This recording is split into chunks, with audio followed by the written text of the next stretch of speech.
الحمد لله رب العالمين،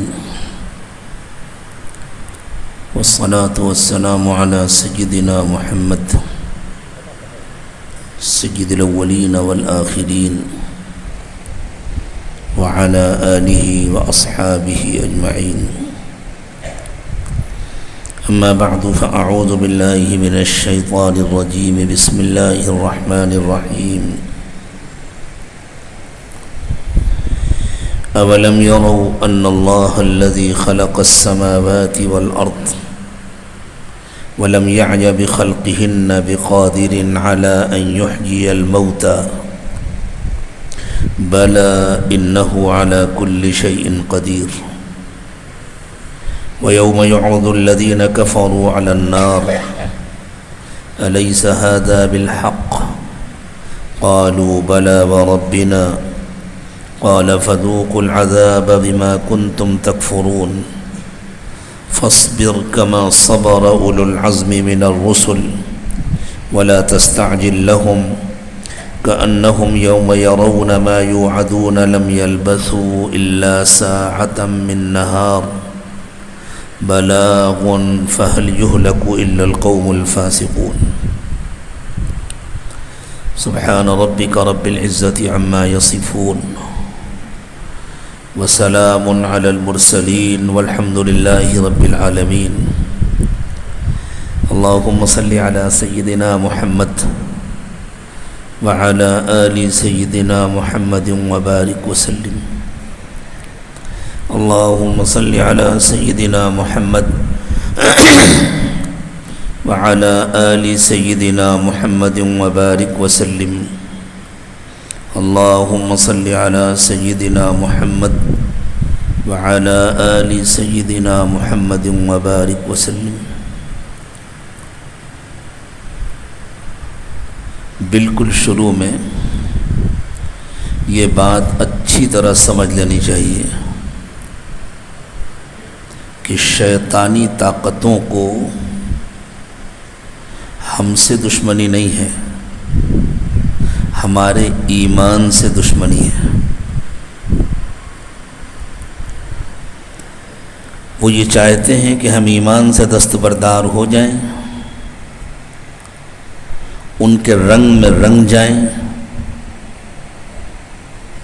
پھر خوب عیش و مسرت کے ساتھ دنیا میں رہیں، انہیں کوئی پریشانی نہیں. اس لیے یہ بات بھی اچھی طرح ذہن میں رکھنا چاہیے کہ مسلمان کی ترقی یہ نہیں ہے کہ وہ خوب پڑھ لکھ لے، خوب پیسے کما لے، خوب عزت و شہرت حاصل کر لے اور مسلمان نہ رہے.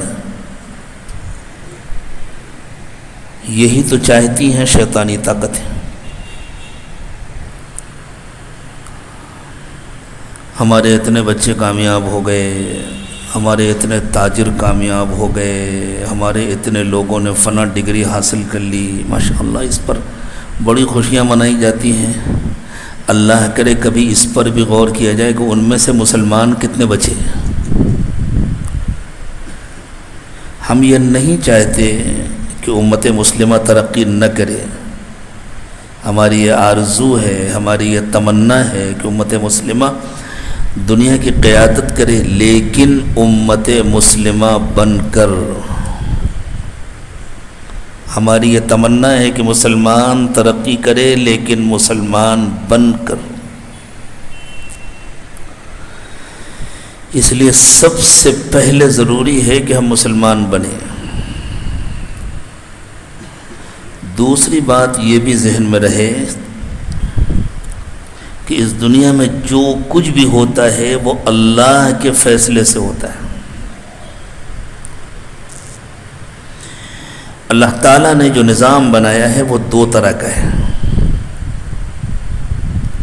ایک تکوینی نظام ہے، ایک تشریعی نظام ہے. ہم ایمان والے تشریعی نظام کے پابند ہیں، اس کے مکلف ہیں.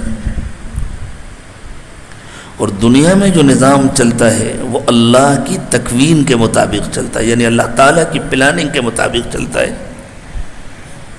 اس میں خیر بھی ہوتا ہے، شر بھی ہوتا ہے، اچھا بھی ہوتا ہے، برا بھی ہوتا ہے، اور ہر بات کے لیے، ہر کام کے لیے، ہر فیصلے کے لیے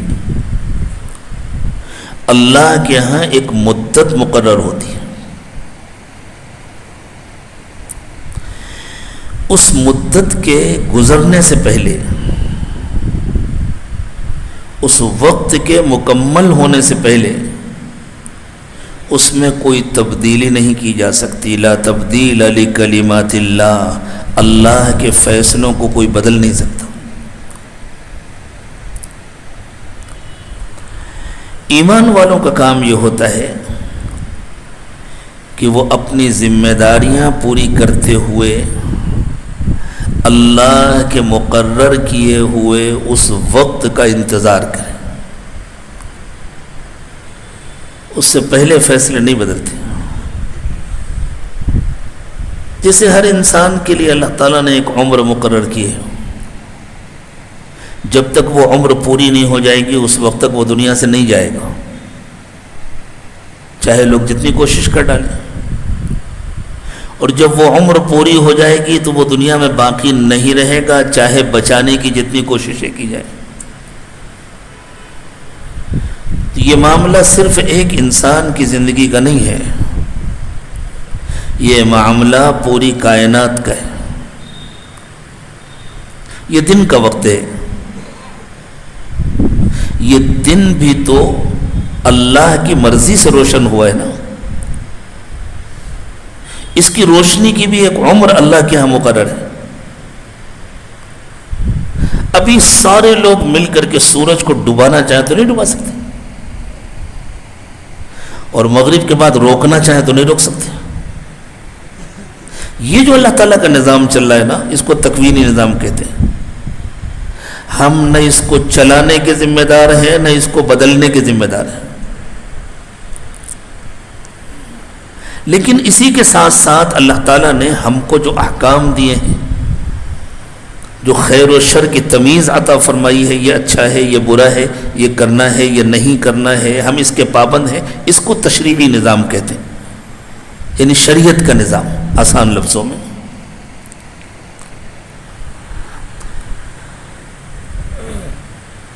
جب دنیا میں ظلم بڑھتا ہے اور اہل ایمان کو پریشانی ہوتی ہے، ہر اس شخص کو پریشانی ہوتی ہے جو انصاف چاہتا ہے۔ ایمان والا تو انصاف چاہتا ہے، وہ ظلم سے نفرت کرتا ہے، تو بسا اوقات اس ظلم کی جو عمر اللہ نے بنائی ہوتی ہے وہ ابھی پوری نہیں ہوتی، تو پھر اہل ایمان کو اپنی ذمہ داریاں ادا کرتے ہوئے اس کا انتظار کرنا پڑتا ہے۔ جلد بازی میں بعض وقت وہ بے ضرورت ٹکراؤ کا شکار ہو جاتے ہیں یا مایوس ہو جاتے ہیں۔ بے ضرورت ٹکراؤ بھی نقصان دہ ہوتا ہے، مایوسی بھی نقصان دہ ہوتی ہے۔ آپ یہ نہ سوچیں کہ پتہ نہیں یہ کہاں کی باتیں ہو رہی ہیں، یہی ہیں اس وقت کے دنیا کے حالات، اور یہی ہیں ہمارے ملک کے حالات، جن کو اللہ کی کتاب کی روشنی میں بہت گہرائی اور بہت سنجیدگی سے سمجھنے کی ضرورت ہے۔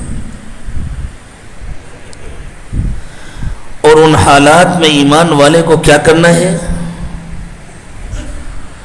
اس کے لیے کسی نئی تحقیق کی، کسی نئی تجویز کی، کسی نئی قرارداد کی ضرورت نہیں ہے۔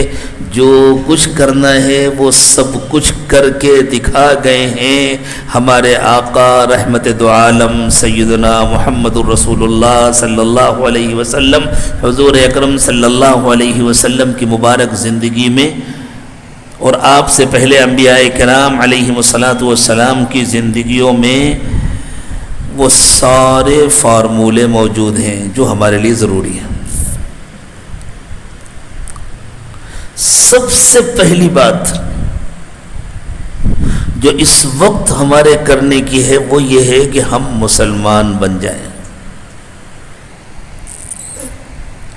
شاید عجیب لگے گا یہ جملہ کہ مسجد میں بیٹھ کر جمعے کے نمازیوں سے یہ کہا جا رہا ہے کہ سب سے پہلے ہمارے لیے ضروری ہے کہ ہم مسلمان بن جائیں۔ ہم مسلمان نہیں تو پھر مسلمان کون ہے؟ واقعی دنیا کی نگاہوں میں تو یہی حال ہے کہ ہم مسلمان نہیں تو مسلمان کون ہیں، لیکن ہم اپنے دلوں میں جھانک کر دیکھیں ہم کتنے مسلمان ہیں۔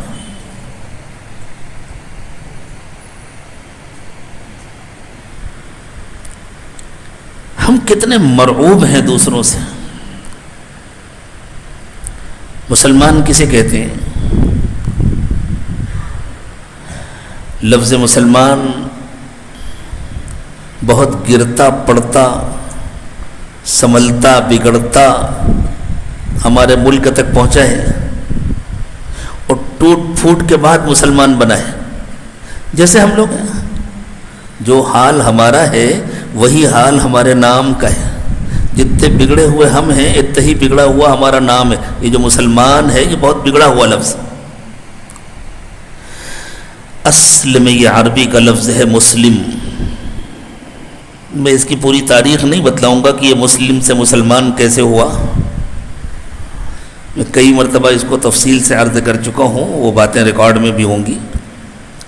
اصل لفظ ہے مسلم۔ وہ عرب سے ایران گیا، ایران سے ہندوستان آیا، اتنا لمبا سفر کیا تو ایک آدھ ٹانگ ٹوٹ جانا، تھوڑا سا گر پڑ جانا کوئی حیرت کی بات نہیں ہے، تو وہ مسلمان ہو گیا۔ جیسے ہم مسلمان ہو گئے، جو چاہیں کریں ہم مسلمان ہیں۔ کوئی 3 وقت کی نماز پڑھتا ہے، کوئی جمعے کی پڑھتا ہے، کوئی عید کی پڑھتا ہے، کوئی صرف سیویاں کھا لیتا ہے، کوئی صرف بقرعید کا گوشت کھا لیتا، مسلمان ہے، سب مسلمان۔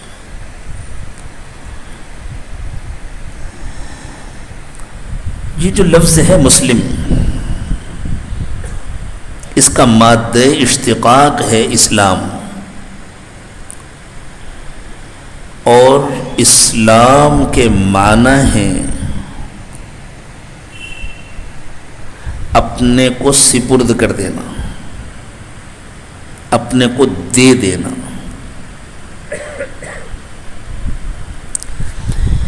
مسلم کو مسلم اس لیے کہتے ہیں یا مسلمان کو مسلمان اس لیے کہتے ہیں کہ حقیقت یہ ہونی چاہیے کہ وہ اپنے کو مکمل اللہ کے حوالے کر دے۔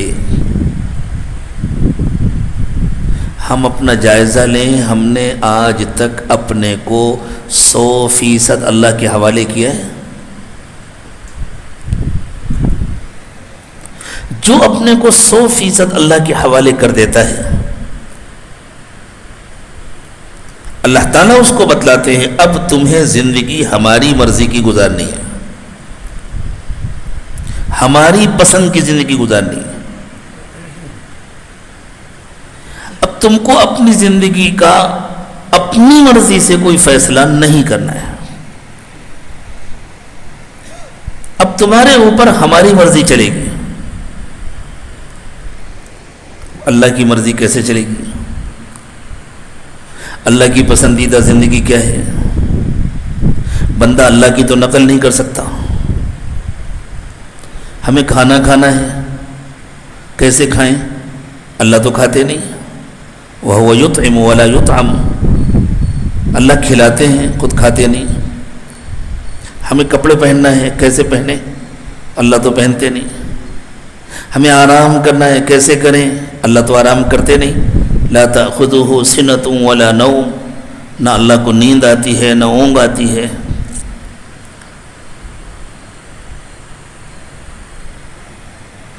بھائی میری ذمہ داروں سے درخواست ہے ان گھڑیوں کو یا تو ٹھیک کریں یا اتار دیں۔ دیکھیے 12:22 ہوا اس گھڑی میں، میری پہلی نظر پڑی تو میں تو گھبرا گیا، شاید سیل ویل خراب ہوا ہوگا، ذرا نظر رکھنا چاہیے خادمین کو۔ ہاں تو کوئی بات نہیں، میں آپ سے ادھر دیکھنے کو نہیں کہہ رہا، مجھے جن سے درخواست کرنی ہے میں نے کر دیا، وہ ہو جائے گا کام انشاءاللہ۔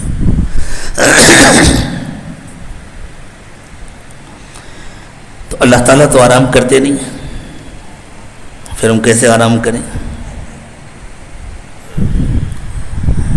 شادی کرنی ہے، اللہ کے تو بیوی بچے نہیں ہیں، متخذ صاحبۃ ولا ولدا، نہ اللہ کی کوئی بیوی نہ اللہ کا کوئی بچہ، ہم شادی کیسے کریں؟ بچوں کی پرورش کیسے کریں؟ گھر بار کیسے چلائیں؟ ہمیں تجارت کرنی ہے تو اللہ تعالیٰ تو تجارت کرتے نہیں، تو ہم کیسے تجارت کریں؟ تو اللہ تعالیٰ نے ایک مکمل نمونہ ہمیں عطا فرمایا ہے، کیا اس نمونے کا نام لینے کی ضرورت ہے؟ سب کو معلوم ہے وہ نمونہ کون ہے؟ وہ اللہ کے آخری اور محبوب پیغمبر محمد رسول اللہ صلی اللہ علیہ وسلم۔ ہر زمانے میں ہر نبی اپنی امت کے لیے نمونہ ہوتے تھے، لیکن پچھلے انبیاء کرام علیہ السلام کا دور گزر گیا، وقت ختم ہو گیا۔ اب ان تمام انبیاء کرام علیہ السلام کے نمائندے اور سب کے امام و سردار ہیں قیامت تک کے لیے امام الانبیاء رحمت للعالمین صلی اللہ علیہ وسلم۔ اس لیے ایک مسلمان کا پہلا فریضہ یہ ہے کہ اس کی پوری زندگی حضرت محمد صلی اللہ علیہ وسلم کی زندگی جیسی ہو وہ بنانے کی کوشش کرے۔ اس زندگی میں کچھ باتیں اختیاری ہیں، کچھ بے اختیاری ہیں۔ مثلا حضور کی زندگی 63 برس کی ہے، یہ ہمارے اختیار میں نہیں ہے کہ ہم صرف 63 برس جئیں اور مر جائیں، لیکن اس 63 برس میں حضور نے جو کچھ کیا ہے اپنے اپنے وقت پر اس کو کرنا تو ہمارے اختیار میں ہے۔ جس طرح حضور نے شادی کیا ہم اپنے بچوں کے ایسے شادی کریں، جس طرح حضور نے اپنے بیوی بچوں کے ساتھ محبت کا سلوک کیا ہم اپنے گھر والوں کے ساتھ ایسے محبت کا معاملہ کریں۔ حضور اکرم صلی اللہ علیہ وسلم کے اخلاق، آپ کی عادتیں، آپ کے اطوار، آپ کے طریقے، آپ کا سونا، آپ کا جاگنا، آپ کا کھانا پینا، آپ کا اٹھنا بیٹھنا، آپ کا دوستوں کے ساتھ معاملہ، آپ کا دشمنوں کے ساتھ معاملہ، ظلم کرنے والوں کو معاف کرنا، برائی کرنے والوں کے ساتھ بھلائی کرنا، نقصان پہنچانے والوں کو دعائیں دینا، ہمیشہ ان کے ساتھ خیر خواہی کا معاملہ کرنا، بڑے سے بڑے دشمن کو تائب ہو جانے پر معاف کر دینا، اور ہمیشہ ان کے ساتھ خیر خواہی کا معاملہ کرنا۔ اللہ اکبر، خیر خواہی کی انتہا ہے۔ حضرت وحشی رضی اللہ تعالی عنہ کا نام تو سب نے سنا ہوگا، یہ غلام تھے اور نیزے بازی کے بڑے ماہر تھے، نیزہ چلانے کی، بالکل نشانے پر بیٹھتا تھا ان کا نیزہ۔ تو انہوں نے اپنی آزادی کی خاطر اور انعام کی خاطر حضور اکرم صلی اللہ علیہ وسلم کے سگے چچا سید الشہداء شیر خدا حضرت حمزہ رضی اللہ تعالی عنہ پر حملہ کیا تھا اور وہ شہید ہو گئے تھے۔ اللہ کے نبی صلی اللہ علیہ وسلم کا بہت دل دکھا تھا، بہت دل دکھا تھا، حضور کو بہت غم ہوا تھا، اس لیے کہ حضرت حمزہ حضور کے چچا بھی تھے اور عمر میں تھوڑے سے بڑے تھے، تو بچپن کے دوست بھی تھے اور بڑے جانثار بھی تھے، اپنی زندگی قربان کر دی اللہ اور اس کے رسول کے لیے۔ یہ حضرت وحشی رضی اللہ تعالی عنہ بہت دنوں تک چھپتے چھپاتے رہے، بچتے بچاتے رہے۔ اخیر میں اللہ تعالیٰ نے ان کے ساتھ بھی مہربانی کا معاملہ فرمایا، ان کو بھی توفیق دی، وہ حاضر خدمت ہوئے، رسول اللہ صلی اللہ علیہ وسلم کے پاس آ کر کلمہ پڑھا، آپ کے ہاتھ پر بیعت کیا، ایمان قبول کیا۔ حضور اکرم صلی اللہ علیہ وسلم نے پوچھا تم وحشی ابن حرب ہو؟ انہوں نے عرض کیا ہاں۔ میرے چچا حضرت حمزہ کو تم نے مارا تھا؟ جی حضور، یہ غلطی مجھ سے ہوئی تھی۔ وحشی ایک مرتبہ مجھے تفصیل سے بتلاؤ تم نے کیسے حملہ کیا تھا، کیسے مارا تھا؟ حکم کے پابند تھے حضرت وحشی، انہوں نے پوری تفصیل سے بتلایا، میں نے اس طرح مورچہ سنبھالا، میں نے اس طرح نشانہ لیا، میں نے اس طرح حملہ کیا۔ اللہ کے نبی صلی اللہ علیہ وسلم سنتے رہے اور روتے رہے۔ معاف تو کر دیا تھا آپ نے۔ اس کے بعد فرمایا وحشی کوشش کرنا اب میری نظر کے سامنے نہ آنا۔ عام آدمی یہ سنتا ہے تو یہ سمجھتا ہے کہ حضور کو اتنا غصہ تھا کہ حضور حضرت وحشی کا چہرہ نہیں دیکھنا چاہتے تھے۔ حقیقت یہ نہیں ہے۔ چونکہ حضرت وحشی نے توبہ کر لی تھی، اب حضور یہ نہیں چاہتے تھے کہ وہ اللہ کی رحمت کے کسی حصے سے بھی محروم ہو، تو یہ حضرت وحشی کے ساتھ محبت اور ہمدردی تھی کہ انہوں نے منع کیا کہ میرے سامنے نہ آنا، اس لیے کہ حضور کو معلوم تھا حضرت وحشی توبہ کر چکے ہیں، یہ نیک ایمان والے بنیں گے، یہ عبادتیں کریں گے، جب بھی یہ میرے سامنے آئیں گے ان کو دیکھوں گا تو مجھے اپنے چچا یاد آئیں گے، اور جب مجھے چچا یاد آئیں گے تو میرے دل میں غم ہوگا، اور اس غم کا یہ اثر ہوگا کہ ان کے لیے اللہ کی جو رحمت آ رہی وہ رک جائے گی، تو میرے امتی کا نقصان ہوگا۔ اتنے ہمدرد ہیں، اتنے مہربان ہیں ہمارے آقا حضرت محمد صلی اللہ علیہ وسلم، اور ہم کیسے مسلمان ہیں کہ ہمیں حضور کے دشمنوں کا طریقہ اچھا لگتا ہے، حضور کا طریقہ اچھا نہیں لگتا، پھر ہمارے لیے اللہ تعالیٰ کی طرف سے عزت کے اور ترقی کے فیصلے کیسے ہو سکتے ہیں؟ اللہ کرے آج ہی ہم سب توبہ کر لیں، آج کے بعد سے ہم اپنے آقا حضرت محمد صلی اللہ علیہ وسلم کے کسی دشمن کی نقل نہیں کریں گے۔ ہمارا شوق بھی، ہماری خوشیاں بھی، ہمارا فیشن بھی ہمارے آقا حضرت محمد صلی اللہ علیہ وسلم کے طریقے کا تابع ہو۔ ہر بات میں جائز اور ناجائز کی بحث میں نہیں الجھنا چاہیے۔ یہ جو جائز اور ناجائز کا فلسفہ ہوتا ہے نا، اس میں بہت ساری حکمتیں اور مصلحتیں ہوتی ہیں کہ بسا اوقات انسان کوئی کام کرنا بھی چاہتا ہے نیکی کا، لیکن وہ مجبور ہو جاتا ہے، نہیں کر پا رہا ہوتا، اس کے لیے شریعت نے حدود مقرر کر رکھی ہیں۔ اچھا ٹھیک ہے، اتنا پیچھے آ سکتے ہو، اتنا آ سکتے ہو، اتنا آ سکتے ہو، یہ تمہارے لیے جائز ہے۔ یہ جائز اور ناجائز کا فلسفہ ایسے موقعوں کے لیے ہوتا ہے۔ عام حالات میں تو ایک امتی کے سامنے یہ مسئلہ ہی نہیں ہوتا کیا جائز اور کیا ناجائز، اس کے سامنے تو یہ مسئلہ ہوتا ہے میرے آقا نے کیا کیا ہے۔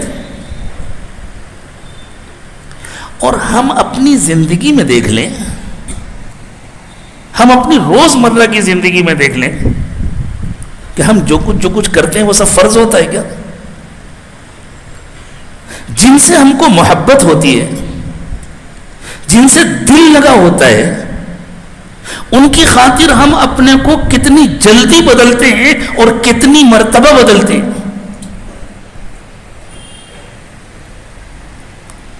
گزشتہ 30-40 سالوں کے اندر کتنی پینٹ بدلی جا چکی ہیں، کتنی شرٹ بدلی جا چکی ہیں، بالوں کے کتنے اسٹائل بدل گئے ہیں، یاد ہے کہ نہیں ہے؟ کہیں فتویٰ لینے گئے تھے یہ حلال ہے کہ حرام ہے، جائز ہے کہ ناجائز ہے؟ کیوں بدلے؟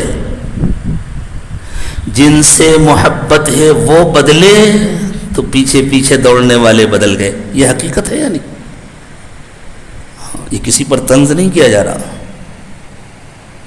یہ کسی کا مذاق نہیں اڑایا جا رہا، نہایت محبت اور ہمدردی کے ساتھ دعوت دی جا رہی ہے کہ ہم اپنا جائزہ لیں، خاص طور سے اپنا نوجوان اپنا جائزہ لیں۔ کہتے ہیں ایک صاحب نے سوٹ سلوایا تھا، ٹیلر کے ہاں گئے، سوٹ لیا اور بنگلور کے کسی روڈ پر، مصروف ترین روڈ پر دوڑتے ہوئے چلے جا رہے تھے۔ کسی نے کہا بھائی گاڑیاں آ رہی ہیں، ٹکراؤ ہو جائے گا، ایکسیڈنٹ ہوگا، آپ دوڑ کر کیوں چل رہے ہیں، آہستہ چلیے۔ انہوں نے کہا نہیں میں نے سوٹ سلوایا ہے، میں جلدی سے لے کے گھر لے جا رہا ہوں۔ تو بھائی کوئی چھین تھوڑی لے گا تمہارا سوٹ تمہارا، اطمینان سے چلے جاؤ۔ نہیں مجھے جا کر پہننا ہے، تو ہاں پہن لینا، اتنی جلدی کیا ہے؟ کہ مجھے یہ ڈر ہے بہت غور سے سننے کا جملہ ہے. مجھے یہ ڈر ہے کہیں میرے گھر پہنچنے سے پہلے فیشن نہ چینج ہو جائے. اگر چینج ہو گیا تو نہیں پہن پاؤں گا نا, اولڈ ہو جائے گا, پھر نہیں پہن پاؤں گا. تو کیوں فیشن چینج ہوتا ہے تو کیا پرانے کپڑے ناجائز ہو جاتے ہیں؟ کسی مفتی صاحب سے فتویٰ لیا اور نئے انداز کے کپڑے پہننا اور نئے انداز کے بال بنانا اور نئے انداز کا چہرہ بنانا کیا یہ فرض ہو جاتا ہے؟ صرف جب ہم کو اپنی زندگی واقعی شیطانی طریقے سے ہٹ کر کے اللہ کے نبی کے طریقے پہ لانا ہوتا ہے, اس وقت سارے مسائل یاد آتے ہیں. کیا یہ واجب ہے؟ کیا یہ فرض ہے؟ کیا یہ فرض ہے؟ کبھی اپنی تو روزمرہ کی زندگی میں پوچھا کیا یہ واجب ہے؟ کیا یہ فرض ہے؟ میرے دوستو, مسئلہ فرض اور واجب کا نہیں ہے, مسئلہ ہمارے دل کا ہے. دل میں محبت کس کی ہے؟ جس کی محبت ہوتی ہے انسان اس کی نقل کرتا ہے, جس کی محبت ہوتی ہے انسان کو اس کے طریقے اچھے لگتے ہیں, جس کی محبت ہوتی ہے انسان اس کے پیچھے پیچھے چلتا ہے, آنکھ بند کر کے اس کے پیچھے پیچھے چلتا ہے. اور ساری دنیا میں یہی ہو رہا ہے, ہمارے مسلمان نوجوان بھی یہی کر رہے ہیں. اللہ کرے کہ ہمارے دل اللہ کی محبت سے اور اللہ کے نبی صلی اللہ علیہ وسلم کی محبت سے پر ہو جائیں, پھر ہماری زندگیاں بالکل دوسرے انداز کی ہو جائیں گی. اور جن کے دلوں میں محبت ہے واقعی انہیں کسی سے فتویٰ لینے کی ضرورت نہیں ہوتی, وہ تو دیوانے ہوتے ہیں رسول اکرم صلی اللہ علیہ وسلم کی سنتوں کے, آپ کے طریقے کے. تو مسلم وہ ہے جس نے اپنے کو اللہ کے سپرد کر دیا, اللہ کے حوالے کر دیا.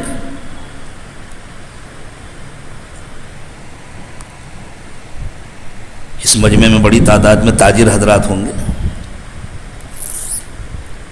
آپ کی دکان پر ایک شخص آیا, اس نے آ کر کے کوئی مال پسند کیا, جب تک اس نے نہیں لیا تھا اس وقت تک آپ کا تھا. آپ کا دل چاہتا آپ زمین پر رکھتے, دل چاہتا ٹیبل پر رکھتے, دل چاہتا الماری میں لگاتے, اس خانے سے نکال کر اس خانے میں لگاتے, اس خانے سے نکال کر اس خانے میں لگاتے, جتنی مرتبہ چاہتے آپ اپنی دکان کی سیٹنگ چینج کرتے, کوئی روکنے والا نہیں تھا. ایک کسٹمر آیا, اس نے پسند کیا, لے لیا, پیسے آپ کو دے دیے. اب آپ اس مال میں کچھ کر سکتے ہیں؟ اس کو استعمال کرنے سے روک سکتے ہیں؟ اس نے کہا کہ یہ آپ میرے گھر بھیجوا دیجیے. آپ یہ کہہ سکتے ہیں میں بھیجوا تو دوں گا, لیکن کوئی ضروری ہے کہ آپ ہی کے گھر بھیجوں؟ جہاں میرا دل چاہے گا وہاں بھیج دوں گا, بھیجنا ہی تو ہے نا. یہ کہہ سکتا ہے کوئی؟ اور اگر کوئی تاجر یہ کہے تو اسے اگلے دن دکان پہ جانا چاہیے یا کسی مینٹل ہاسپٹل جانا چاہیے؟ بھئی تم بیچ چکے, تم قیمت وصول کر چکے, اب تمہیں یہ کہنے کا حق نہیں ہے کہ جہاں میرا دل چاہے گا وہاں میں بھیجوں گا. اب تو جس نے خریدا ہے وہ جو ایڈریس دے گا اس پر آپ کو بھیج رہا ہے. یہ ہوتا ہے یا نہیں ہوتا؟ آپ کے میرے گھر میں میری دکان پر ہوم ڈیلیوری فری ہے, اچھی بات ہے. تو ہوم ڈیلیوری فری, کچھ ضروری ہے کہ وہ آپ ہی کا ہوم ہو؟ وہ میرا ہوم بھی ہو سکتا ہے, وہ میرے کسی بھائی کا گھر بھی ہو سکتا ہے, وہ میرے کسی دوست کا گھر بھی ہو سکتا ہے. کوئی تاجر یہ بات کہہ سکتا ہے؟ نہیں کہہ سکتا, اس لیے کہ اس نے قیمت لے لی ہے, مال اس کے سپرد کر دیا ہے. میرے دوستو, ہم نے اپنی زندگی اللہ کے سپرد کیا اور نہیں کیا جس نے, وہ مسلمان نہیں ہے. جس نے اب تک یہ نیت نہیں کی کہ میں نے اپنی زندگی اللہ کے سپرد کر دی ہے, وہ اب تک اندر سے مسلمان نہیں ہوا. اللہ کرے کہ ہم مسلمان ہو جائیں. اللہ کرے آج ہم اللہ کے گھر سے سچے پکے مسلمان بن کر اٹھیں, کہ طے کر کے اٹھیں ہم نے اپنے کو اللہ کے سپرد کر دیا. اب جب ہم نے اللہ کے سپرد کر دیا اپنے آپ کو, تو اب ہمارا سب کچھ اللہ کا ہے. اور ویسے تو سب کچھ حقیقت میں سب کا سب کچھ اللہ ہی کا ہے. اللہ نے پیدا کیا ہے, اللہ ہی کے ہاتھ میں زندگی ہے, اللہ ہی موت دیتے ہیں. لیکن اللہ تعالیٰ نے چونکہ انسانوں کو اختیار دیا ہے, ہم مسلمانوں نے تو پورے اختیار کے ساتھ اپنے کو دوبارہ اللہ کے سپرد کیا ہے. اللہ تعالیٰ کے ساتھ ہم نے ایک ایگریمنٹ کیا ہے. جب ہم نے کلمہ پڑھا لا الہ الا اللہ محمد رسول اللہ, تو ہم نے اللہ تعالیٰ کے ساتھ ایگریمنٹ کر لیا, اور اللہ نے کہا ہم تم کو بدلے میں جنت دیں گے. ہمارا حال یہ ہے، ہمیں جنت تو چاہیے اور ہم اپنے کو سپرد کرنے کو تیار نہیں. یہ ایسے ہی ہے جیسے کوئی دکاندار کہے مجھے قیمت تو چاہیے لیکن مال نہیں دوں گا. کوئی جوتے چپل والا کہے پیسے تو آپ مجھے دے دیجئے لیکن میں آپ کو جوتے نہیں دوں گا، چپل نہیں دوں گا. کوئی کپڑے والا کہے پیسے آپ مجھے دے دیجئے لیکن میں آپ کو نہیں. میں آپ کو کیوں دے دوں بھائی؟ میں تو بمبئی سے خرید کر کے لایا ہوں، میں تو کلکتے سے خرید کر کے لایا ہوں، میں نے تو فلاں ملک سے امپورٹ کیا. سبحان اللہ، بہت اچھی بات ہے آپ نے امپورٹ کیا، لیکن جب آپ نے پیسے لے لیے تو اب یہ چیز آپ کی نہیں رہ گئی، میری ہو گئی. ہم تو اللہ سے یہ بھی نہیں کہہ سکتے کہ اللہ ہم اپنی زندگی آپ کو کیوں دے دیں گے، تو ہماری ہے، ہم نے فلاں جگہ سے بتایا ہے. زندگی بھی اللہ ہی کی دی ہوئی ہے.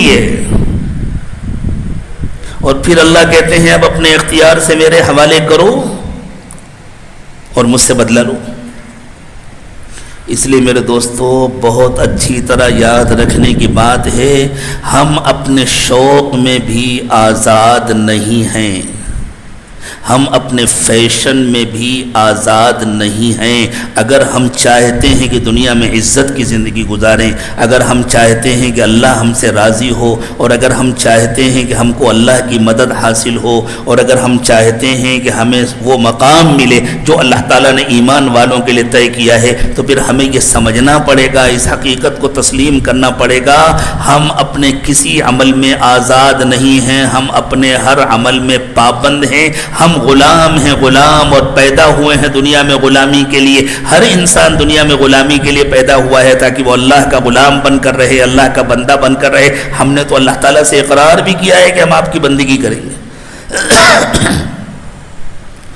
حضور اکرم صلی اللہ علیہ وسلم نے ارشاد فرمایا لا یؤمن احدکم حتی یکون ہواہ تبعا لما جئت بہ. اس وقت تک تم میں سے کسی کا ایمان مکمل نہیں ہو سکتا جب تک اس کا فیشن میرے طریقے کا پابند نہ بن جائے. اور کب بنے گا پابند؟ جب اس کے دل میں محبت ہو. آپ دیکھ لینا، ہر ایک کا کوئی نہ کوئی آئیڈیل ہوتا ہے. آئیڈیل کون ہوتا ہے؟ جس سے محبت ہوتی ہے وہی آئیڈیل ہوتا ہے.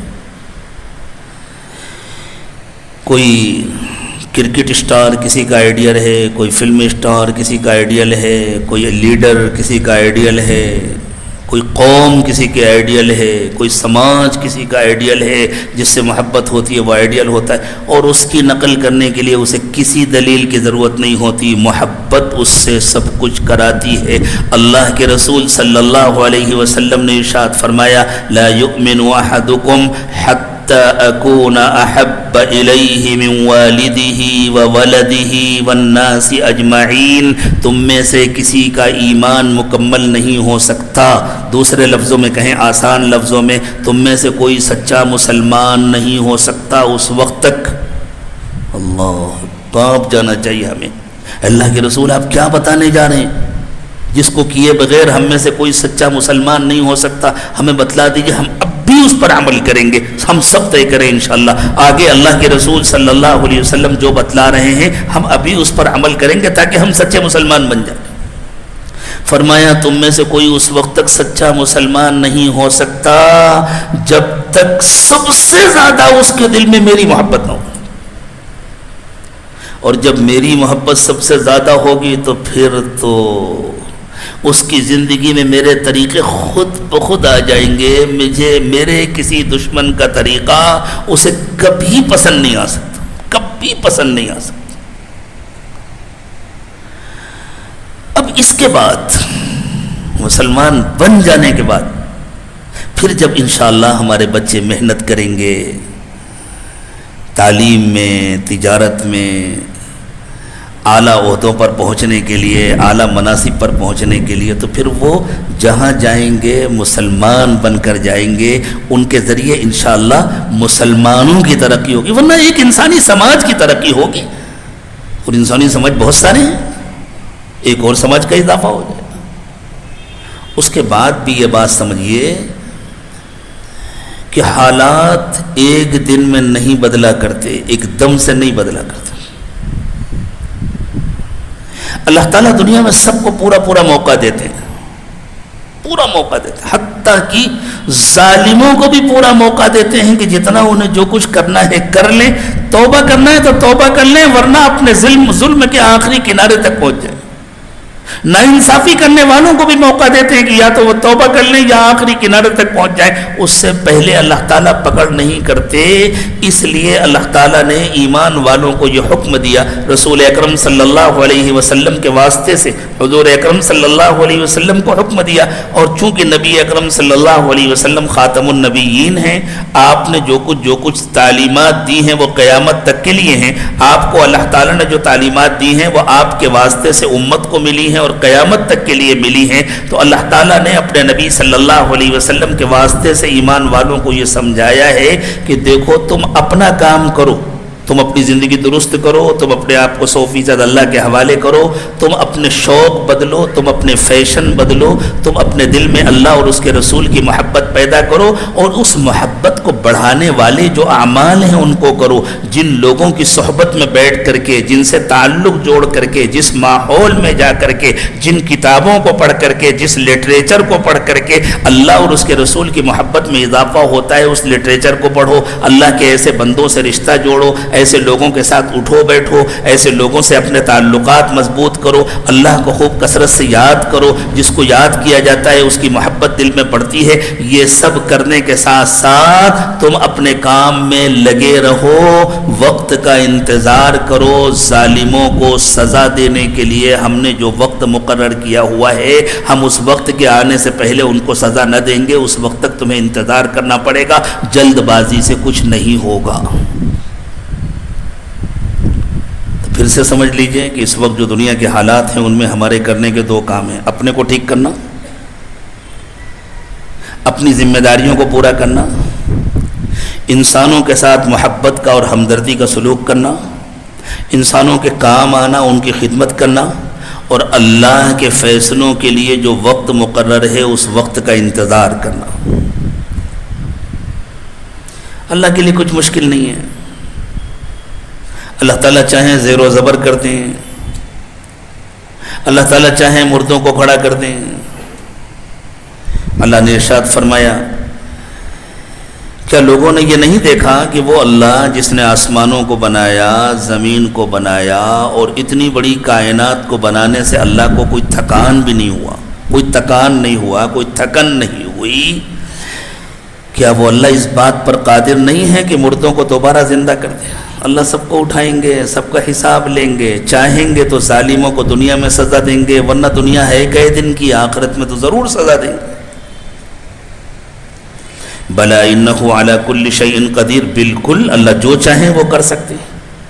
وَيَوْمَ يُعْرَضُ الَّذِينَ كَفَرُوا عَلَى النَّارِ، جس دن نافرمانوں کو جہنم دکھائی جائے گی، جس دن نافرمانوں کو جہنم کے پاس پہنچایا جائے گا، جہنم کے سامنے ان کی پیشی ہوگی، اور ان سے پوچھا جائے گا الیس ھذا بالحق، کیا یہ سچ نہیں ہے؟ اسی سے تمہیں ڈرایا جاتا تھا، کیا یہ سچ نہیں ہے؟ لیکن ہم نے یہ جو سمجھ لیا ہے نا، جہنم صرف ان لوگوں کے لیے ہے جو روڈ کے اس پار رہتے ہیں۔ ہاں ہم تو، ہمارا محلہ تو ادھر ہے نا، یہاں تو ماشاءاللہ یہ تو گوشت کھانے والوں کا محلہ ہے، یعنی جو گوشت کھانے والا ہے وہ سچا پکا مسلمان ہے۔ یہ تو کباب کھانے والوں کا محلہ ہے ماشاءاللہ، بس اتنا ہی رہ گیا ہمارا اسلام۔ نہیں، جہنم اللہ کے ہر نافرمان کے لیے ہے، اور جنت صرف اور صرف اللہ کے فرما برداروں کے لیے ہے۔ اللہ ہمیں فرما بردار بنائے، نافرمانی سے بچائے، اور بسا اوقات اللہ تعالیٰ نافرمانی کے نتیجے میں دنیا کی زندگی کو بھی جہنم بنا دیتے۔ باقی اگر اللہ نہ بھی پکڑ کرے دنیا میں، تو یہ دنیا کی زندگی ہے کئی دن کی۔ تو جب نافرمانوں کو جہنم کے سامنے پیش کیا جائے گا اور ان سے سوال ہوگا، تم جس کا انکار کرتے تھے، تم سمجھتے تھے ہم جو چاہیں کریں کچھ ہونے والا نہیں ہے، کیا یہ سچ نہیں تھا؟ قالوا بلا وربنا، وہ کہیں گے ہمارے رب کی قسم، ہمارے مالک اور آقا ہمارے اللہ کی قسم، یہ بالکل سچ ہے۔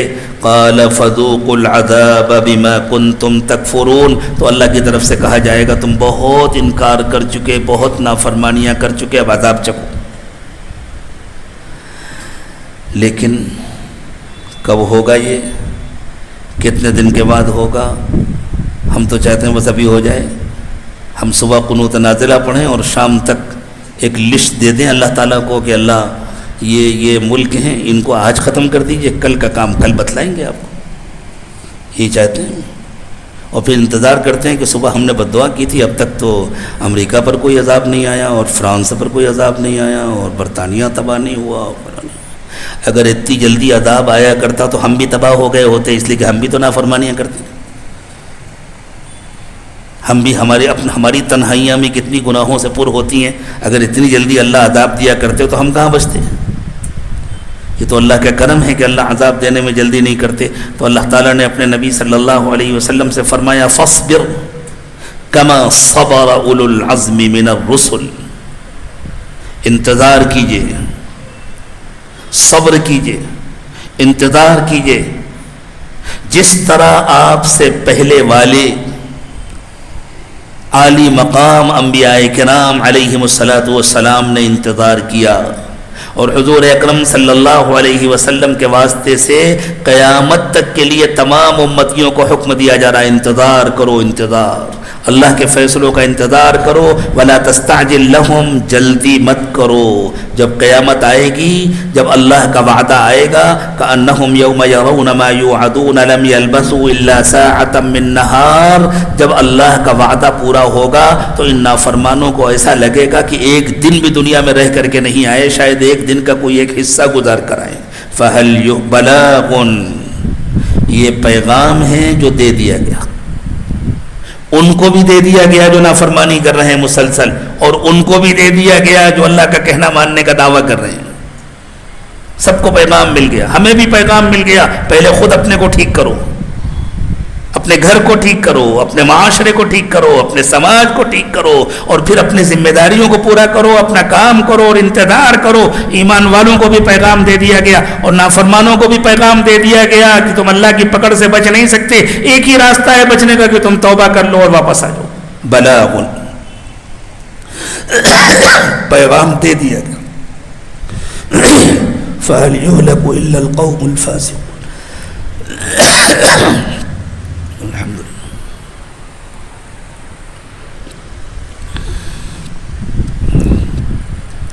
تباہی صرف نافرمانوں کے لیے. اللہ اکبر.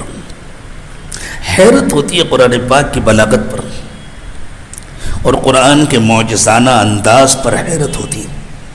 آپ غور فرمائیں، اس سے پہلے جب نافرمانوں کا تذکرہ ہو رہا تھا تو کیا کہا جا رہا تھا؟ وَيَوْمَ يُعْرَضُ الَّذِينَ كَفَرُوا عَلَى النَّارِ. کفر کا لفظ استعمال ہوا تھا. پچھلے آیات کا اور پچھلے مضمون کا تقاضا یہ تھا کہ جن لوگوں کا تذکرہ ہو رہا تھا کفر کے حوالے سے، ان کے حوالے سے کہا جاتا فَهَلْ يُهْلَكُ إِلَّا الْقَوْمُ الْكَافِرُونَ، کہ صرف کافر ہلاک و برباد ہوں گے. لیکن قرآن نے کہا فَهَلْ يُهْلَكُ إِلَّا الْقَوْمُ الْفَاسِقُونَ، نافرمان ہلاک ہوں گے. کوئی ضروری نہیں ہے کہ آدمی کھل کر کے زبان سے انکار کرے اور اس پر کفر کا فتویٰ لگے. جو نافرمانی کرے گا ہلاکت اس کا مقدر ہے. آج پوچھا جاتا ہے مسلمانوں کی ترقی کیسے ہو؟ مسلمان پہلے اللہ کی نافرمانی تو چھوڑے، نافرمانی کا مقدر ہلاکت ہے. وآخر دعوانا ان الحمد للہ رب العالمین.